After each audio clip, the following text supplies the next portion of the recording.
तो चलिए आज के बनने वाले हरियाणा करंट अफेयर के क्वेश्चंस इस वीडियो में हम रिवीजन कर लेते हैं। लेकिन उससे पहले मैं आपको बता दूं कि अगर आप चैनल पर पहली बार आए हैं तो आप हमारी पिछली सभी वीडियो को पीडीएफ के रूप में डाउनलोड करके भी पढ़ सकते हैं। अगर आपको कोई भी प्रॉब्लम आ रही है पीडीएफ को डाउनलोड करने में तो स्क्रीन पर दिए गए व्हाट्सएप नंबर पर मैसेज कीजिए, हम जल्द से जल्द आपको पीडीएफ प्रोवाइड करवा देंगे। तो चलिए शुरू करते हैं आज की वीडियो। पहला प्रश्न है, हरियाणा सरकार ने उपद्रवियों पर लगाम लगाने के लिए हाल ही में कौन सा नया कानून लागू कर दिया है? तो ये लागू पास किया गया है संपत्ति क्षति वसूली विधेयक 2021। विधानसभा के बजट सत्र में भारी हंगामे के बाद पारित संपत्ति क्षति वसूली विधेयक 2021 अब राज्यपाल सत्यदेव नारायण आर्य की मुहर लगने के बाद नया कानून बन गया है। उत्तर प्रदेश की योगी सरकार की तर्ज पर अब हरियाणा में भी उपद्रवियों से भारी भरकम जुर्माने की वसूली से लेकर जेल सजा तक का प्रावधान कर दिया गया है। नया कानून बनने के बाद अब प्रदेश सरकार संपत्ति क्षति वसूली ट्रिब्यूनल्स बनाने की कवायद में जुट गई है।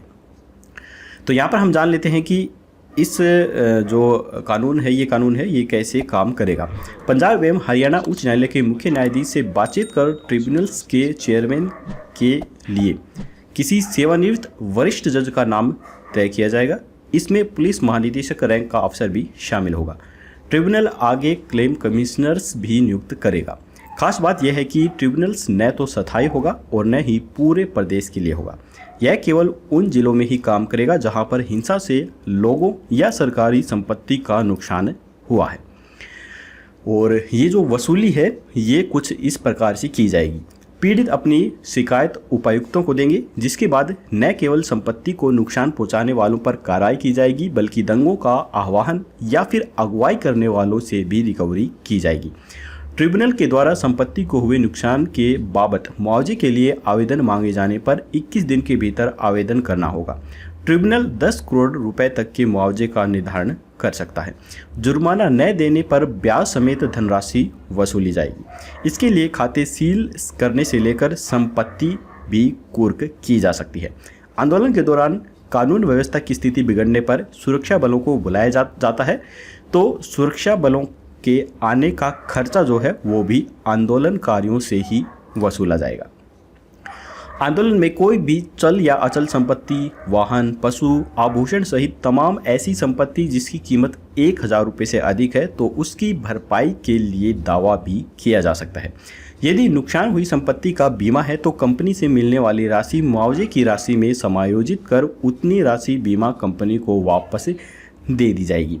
हरियाणा में जाट आरक्षण आंदोलन का मामला हो या फिर कथित संत रामपाल की गिरफ्तारी और डेरा सच्चा सौदा प्रमुख गुरमीत को सजा के बाद हुई हिंसा और आगजनी में हजारों करोड़ रुपए की सरकारी और निजी संपत्ति को नुकसान पहुंचा है। ऐसे में इस कानून को बनाना काफ़ी फायदेमंद सरकार के द्वारा होने जा रहा है। इसके बाद है, हरियाणा सरकार ने हाल ही में कोरोना वैक्सीन की कितनी डोज खरीदने का फैसला लिया है? तो ये फैसला लिया गया है 1 करोड़ डोज।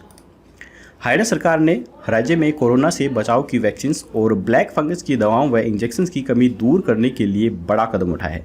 राज्य सरकार 1 लाख वैक्सीन को खुले बाजार से खरीदेगी तथा इसके लिए टेंडर भी जारी कर दिया गया है। इसी तरह ब्लैक फंगस के इलाज के इंजेक्शन खरीदने के लिए भी राज्य सरकार ने टेंडर जारी कर दिया है। ब्लैक फंगस के इलाज में इस्तेमाल होने वाले एम्फोटेरिसिस इंजेक्शन की 15,000 वायरस के लिए ग्लोबल टेंडर जारी किया गया है। हरियाणा के लोगों को कोरोना से बचाव के लिए टीके लगाने का काम धीमी गति से चल रहा है। हरियाणा में टीकाकरण की रफ्तार हालांकि दूसरे राज्यों से कई बेहतर है, लेकिन केंद्र सरकार की ओर से राज्य को उसकी जरूरत के हिसाब से वैक्सीन उपलब्ध नहीं हो पा रही है। एक बार में करीब 3 लाख डोज हरियाणा को मिल पाती हैं। ऐसे में हरियाणा सरकार के द्वारा यह फैसला लिया गया है। इसके बाद है, प्रदेश सरकार के द्वारा कब से 9वीं से 12वीं तक के स्कूल खोलने का फैसला लिया गया है? तो ये फैसला लिया गया है 1 जून से। शिक्षा निदेशालय 1 जून से 9वीं से 12वीं कक्षा तक के सभी स्कूल खोलने की तैयारी में है। इसको लेकर शिक्षा निदेशालय ने प्रदेश भर के जिला शिक्षा अधिकारियों को पत्र भेजकर विद्यार्थियों, स्कूलों में बेंच, कमरों की संख्या सहित इंफ्रास्ट्रक्चर्स की स्कूल वाइज डाटा भेजने के आदेश भी जारी कर दिए हैं।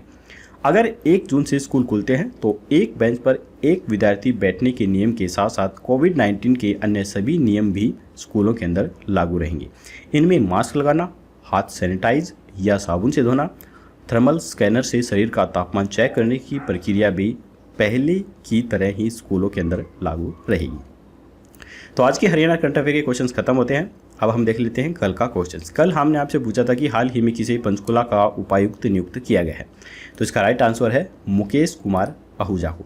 हरियाणा सरकार ने 1 अप्रैल को तुरंत प्रभाव से हरियाणा शहरी संपदा विभाग के विशेष सचिव यमुनानगर के उपायुक्त और हरियाणा पिछड़ा वर्ग आयोग के सदस्य सचिव मुकुल कुमार को उनके वर्तमान कार्यभार के अलावा मुकेश कुमार आहूजा की प्रशिक्षण अवधि के दौरान पंचकुला का उपयुक्त जो है वो नियुक्त किया है। तो चलिए अब हम देख लेते हैं क्वेश्चंस ऑफ द डे।